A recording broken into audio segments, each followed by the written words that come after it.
RPF की भर्ती में आपकी एक गलती आपका आरपीएफ का सपना खत्म कर सकती है, वो मैं आप सभी को इस वीडियो में बताने वाला हूं कि कैसे। सारी चीजें आपको इस वीडियो में क्लियर हो जाएंगी, क्योंकि ये वीडियो आपके लिए बहुत इंफॉर्मेटिव रहने वाली है। और आप सभी को बता दें कि जो बच्चा आरपीएफ के लिए फॉर्म अप्लाई करना चाहता है उसके लिए वीडियो जरूर शेयर कर देना, क्योंकि उसके काम की वीडियो रहने वाली है। क्योंकि आप सभी को पता है कि आरपीएफ में जो वैकेंसी होती है वो ग्रुप वाइज आपकी वैकेंसी होती है। कट ऑफ भी आपने देखी होगी, ग्रुप वाइज आपकी कट ऑफ जाती है। एक ग्रुप की कट ऑफ जाती है 50 जाती है और एक ग्रुप की कट ऑफ जाती है 110। तो ऐसा डिफरेंस क्यों है और क्या इसका मेन रीजन रहता है, आप कौन से ग्रुप से अप्लाई कर सकते हैं, इसका पूरा प्रोसेस क्या है। क्योंकि आपने ग्रुप देखा होगा, group A B C D E F, इस तरीके से आपको ग्रुप देखने के लिए मिलते हैं। तो ये ग्रुप का क्या रीजन है और किस तरीके से काम करता है, इसका मेन जो रीजन होता है या मेन मकसद होता है वो क्या होता है और आप किस में अप्लाई कर सकते हैं, ईच एंड एवरीथिंग इस बारे में आप सभी को क्लियर हो जाएगा। अगर आपको आरपीएफ के लिए फॉर्म अप्लाई करना है तो आपको ये ग्रुप का मैटर समझना बहुत ज्यादा जरूरी है। क्योंकि अगर आपको इसके बारे में नहीं पता तो आप बहुत बड़ी गलती कर सकते हैं और इसकी वजह से हो सकता है कि आपका आरपीएफ का सपना सपना ही रह जाए। तो वीडियो को लास्ट तक ध्यान से जरूर देख लेना। और एक बार फिर से मैं आप सभी को कह रहा हूं कि सभी के साथ इस वीडियो को शेयर कर देना। और वीडियो पसंद आए तो वीडियो को लाइक शेयर करके चैनल को सब्सक्राइब कर लें और बेल आइकन पे प्रेस कर लें, ताकि फ्यूचर में आने वाली हर एक अपडेट का नोटिफिकेशन आपको सबसे पहले मिलता रहे। आगे बढ़ते हैं और आप सभी को पूरी जानकारी देते हैं, तो सभी बच्चे ध्यान से हर एक चीज देख लेना। साथ ही में बता दूं, जो बच्चे आरपीएफ कांस्टेबल एंड एसआई की तैयारी कर रहे हैं, इसके लिए सब इंस्पेक्टर के लिए आपको बेस्ट बुक मिल जाती है। यहाँ पे ये प्रैक्टिस वर्क बुक आती है जिसमें 18-19 के हेल्प टेस्टों के साथ आपको ये बुक मिल जाएगी किरण पब्लिकेशन की, जिसमें 22 सेट आप सभी को मिल जाते हैं। 2024 का लेटेस्ट एडिशन है एसआई के लिए। और साथ ही में एसआई के लिए सब इंस्पेक्टर के लिए आप सभी को 2018-19 के सॉल्व पेपर आप सभी को मिल जाते हैं डिटेल सॉल्यूशन के साथ। और टोटल 23 सेट आप सभी को मिल जाएंगे। 2024 का लेटेस्ट एडिशन है किरण पब्लिकेशन का। सेम इसी तरीके से कांस्टेबल के लिए आपको प्रैक्टिस वर्कबुक मिल जाती है 2019 के हेल्प टेस्टों के साथ। और इसमें आपको 22 सेट देखने के लिए मिलेंगे 2024 का लेटेस्ट एडिशन किरण पब्लिकेशन का। और सेम इसी तरीके से आपको कांस्टेबल के यहाँ पे सॉल्व पेपर मिल जाते हैं, जिसमें टोटल 41 के 41 सेट आपको देखने के लिए मिल जाते हैं। यानी प्रीवियस ईयर में क्या पूछा गया था, कैसे पेपर आते हैं, वो सारी चीजें आप सभी को यहाँ पे देखने के लिए मिल जाएंगी। 2024 का लेटेस्ट एडिशन है किरण पब्लिकेशन का। तो जो कांस्टेबल की तैयारी कर रहे हैं वो कांस्टेबल के लिए प्रैक्टिस वर्कबुक और सॉल्व पेपर ले सकते हैं, और एसआई वाले एसआई के ले सकते हैं। अगर आप दोनों पोस्ट के लिए फॉर्म अप्लाई कर रहे हैं तो दोनों के लिए बुक ले सकते हैं। लिंक आपको वीडियो के डिस्क्रिप्शन में दिया गया है, वहां से जाके ऑर्डर कर सकते हैं या अपने नियर बाई बुक स्टोर से भी जाके इन बुक्स को परचेज कर सकते हैं और अपनी तैयारी स्टार्ट कर सकते हैं। अब देखो यहाँ पे अगर आप देखोगे तो यहाँ पे मैं आपको कांस्टेबल की जैसे कट ऑफ देखो। अब कांस्टेबल की कट ऑफ यहाँ पे अगर आप देखोगे, देखो जैसे ग्रुप वाइज यहाँ पे आप सभी को दे रखे हैं। ई ग्रुप में आप देखो ओबीसी की कट ऑफ कितनी है 61.33, और वहीं पे अगर आप डी ग्रुप में देखेंगे तो कितनी कट ऑफ है 120। अब आप समझो सेम जस्ट डबल है, जस्ट डबल। अब यहाँ पे इतने कम पे कट ऑफ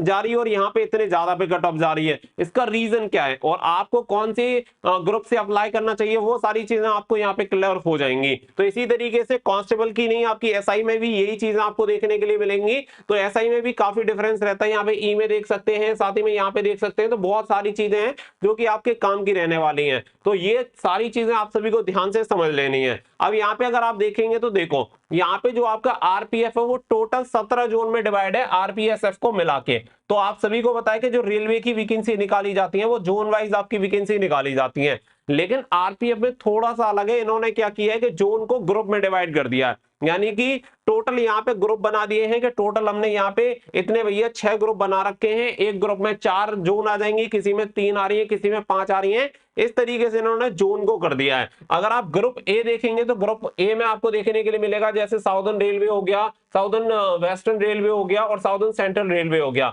ये सभी जो जोन है वो किस में आ जाएंगी, ग्रुप ए में। तो यहाँ पे 3 जोन एक ग्रुप में आ जाती हैं। इसी तरीके से आपको सेंट्रल रीजन का हो गया तो ये आपका ग्रुप बी में हो जाएगा। डी की सबसे ज्यादा कट ऑफ जाती है तो डी का देख सकते हैं कि डी में कौन कौन से आपका नॉर्दर्न रेलवे हो गया, साथ ही में नॉर्दर्न ईस्टर्न रेलवे हो गया, साथ ही में नॉर्थ वेस्टर्न रेलवे हो गया, साथ ही में यहाँ पे एनसीआर आप सभी का नॉर्दर्न नॉर्थ सेंट्रल रेलवे हो गया। तो इस तरीके से क्या है कि यहाँ पे जोन होते हैं ग्रुप में, यानी कि एक ग्रुप में 4-5 आपकी जो जोन है वो आती है। और सबसे लास्ट जो ग्रुप होता है वो होता है एफ। एफ में केवल एक आती है रेलवे प्रोटेक्शन फोर्स आरपीएसएफ। ये केवल आती है। अब इसके अकॉर्डिंग यहाँ पे बात आती है कि कैसे आप अप्लाई कर सकते हैं, क्या कोई दूसरा ग्रुप ज्वाइन कर सकते हैं, मतलब फॉर्म अप्लाई कर सकते हैं या अपने स्टेट के अकॉर्डिंग करना होता है, वो भी अभी आपको क्लियर हो जाएगा। सबसे पहले यहाँ पे अगर आप देखेंगे तो मैं ऑफिशियल ये सारी चीजें बता रहा हूँ। तो candidate can apply against the vacancy of either A group of zonal railway और RPSF within a group of zonal railway. Also they shall be required to give their preference for individual zones.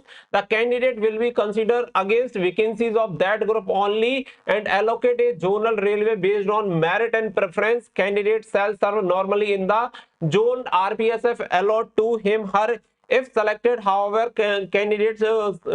selected candidate may be liable to serve anywhere in the country. तो यहाँ पे आप सभी को बताया गया है कि यहाँ पे क्या है कि जो आपके ग्रुप हैं वो ग्रुप में आपको प्रेफरेंस यहाँ पे देनी होती है। अब मान के चलो कि अगर आपने यहाँ पे पहला ग्रुप आपने अप्लाई कर दिया यहाँ पे कि भाई मैं ग्रुप बी से अप्लाई करना चाहता हूं, तो पहली बात तो आपकी जो पोस्टिंग रहेगी वो इन्हीं जोन में रहने वाली है। हालांकि पूरे भारत में आपको कहीं पे भी भेजा जा सकता है, लेकिन इन्हीं जोन में आपकी रहने वाली है। तो सबसे मेन जो इफेक्ट पड़ता है वो पड़ता है आपका जोन का, कि आपको उसी जोन में और उसी एरिया में रह के आपको काम करना होगा। मेन चीज यहाँ पे यही देखने के लिए मिलती है। तो आप किसी भी ग्रुप से अप्लाई कर सकते हैं, जिस ग्रुप की जितनी कम कट ऑफ जाएगी या जितनी ज्यादा जाएगी उसी में आपको कंसीडर किया जाएगा। ये यहाँ पे आप सभी को क्लियर होना चाहिए। तो आप जिस ग्रुप से चाहें उस ग्रुप से इसके लिए अप्लाई कर सकते हैं, इसमें कोई भी बाउंडेशन नहीं है। और साथ ही में आप चाहें तो यहाँ पे प्रेफरेंस भी दे सकते हैं, आपसे प्रेफरेंस भी ली जाती है। तो यहाँ पे आप देख सकते हैं क्लियर आप सभी को बोला गया है कि required to give their preference for individual जो वैकेंसीज, जो आपकी नंबर ऑफ वैकेंसीज रहेंगी वो क्या है, यहाँ पे ग्रुप वाइज आपकी डिवाइड होती है।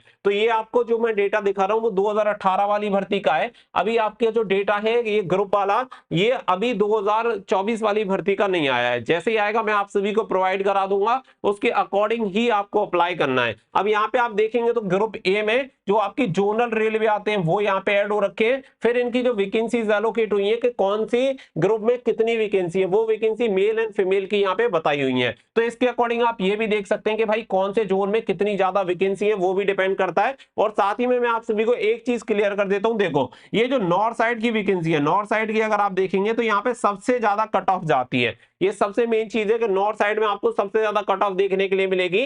बाकी का अगर आप किसी भी ग्रुप में जाएंगे जिसमें आपके साउथर्न रीजन के आपके जो भी जोनल रेलवे आते हैं वहां की आपको कट ऑफ कम देखने के लिए मिलेगी। तो यहाँ पे जिसमें आपको लगता है कि भाई कट ऑफ कम जाती है उस ग्रुप के लिए आपको अप्लाई करना है। अब आपको ये ग्रुप का जो पंगा है वो आपको समझ में आ गया होगा। जैसे कि आपने देखा होगा कि जैसे आपका ग्रुप डी की वैकेंसी निकलती है तो ग्रुप डी में आपका क्या होता है, आप जोन वाइज ही तो भरते हो, कोई भोपाल से भरता है, कोई इलाहाबाद से भरता है, कोई चंडीगढ़ से भरता है। इस तरीके से आप अपना फॉर्म अप्लाई करते हो। लेकिन इन्होंने इस तरीके से ना करके इन्होंने इस वैकेंसी को जोन में डिवाइड कर दिया है और जोन के साथ साथ फिर यहाँ पे बना दिए ग्रुप के भाई एक ग्रुप में 3-4 जोन, यहाँ पे 5 जोन, किसी में 4 जोन, इस तरीके से ऐड कर रखे हैं। तो बाकी का बस और कोई पंगा नहीं है। बाकी का फिर अपने ग्रुप के अकॉर्डिंग जो लगता है कि मुझे भाई इस ग्रुप से भरने में कोई दिक्कत नहीं है और मैं वहां पे जाके आराम से नौकरी कर सकता हूं, तो आप इस जोन के लिए कर सकते हैं। बाकी का फिर आपको लोकेशन देखनी है तो साउदर्न रेलवे देख लो कि इसका मुख्यालय कहां पे है और कौन कौन से स्टेट आते हैं, तो आप सभी को क्लियर हो जाएगा।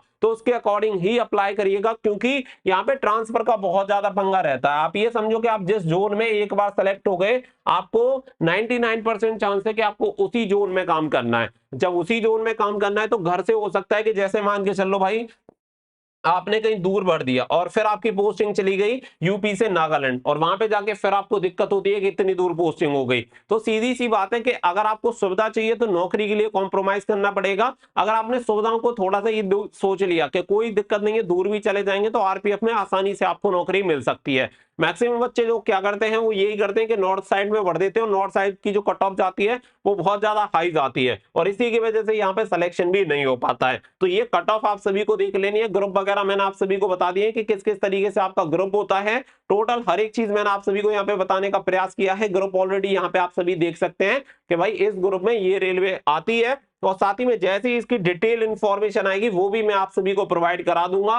कट ऑफ की वीडियो ऑलरेडी आपको चैनल पे जाके मिल जाएगी, तो वहां से जाके आप देख लेना, या फिर आप एक काम कर लेना, टेलीग्राम चैनल का लिंक वीडियो के डिस्क्रिप्शन में दिया हुआ है, उसे ज्वाइन कर लेना। वहां पे मैं एक कट ऑफ भी डाल दूंगा जिससे कि लास्ट ईयर की कट ऑफ आपको पता चल जाएगी, और कोई भी अपडेट आती रहेगी तो वो भी आप सभी को मिलती रहेगी। तो आप टेलीग्राम ज्वाइन कर लेना, लिंक आपको वीडियो के डिस्क्रिप्शन में दिया गया है। उम्मीद करता हूं कि ये जो ग्रुप वाला मैटर है, जो ये ग्रुप वाली कट ऑफ है, वो आप सभी को क्लियर यहाँ पे होगी। फिर भी अगर किसी भी तरीके का डाउट लग रहा है आप सभी को, तो आप कमेंट करके पूछ लेना, मैं आप सभी को उसके बारे में पूरी जानकारी दे दूंगा। तो यहाँ पे ये सारी चीजें आप सभी को याद रखनी है कि आपकी वैकेंसी रहेंगी यहाँ पे ग्रुप वाइज, और ग्रुप में आपके होते हैं जोनल रेलवे, फिर उसी के अकॉर्डिंग आपको अप्लाई करना होता है। ए ग्रुप के लिए अप्लाई करते हैं तो ए ग्रुप के लिए आपकी ये वैकेंसी है, एफ के लिए अप्लाई करते हैं तो एफ के लिए आपकी टोटल ये वैकेंसी है। इस तरीके से ही आपको अप्लाई करना होता है। आई होप ये जो ग्रुप का मैटर है वो आपको क्लियर हो गया होगा।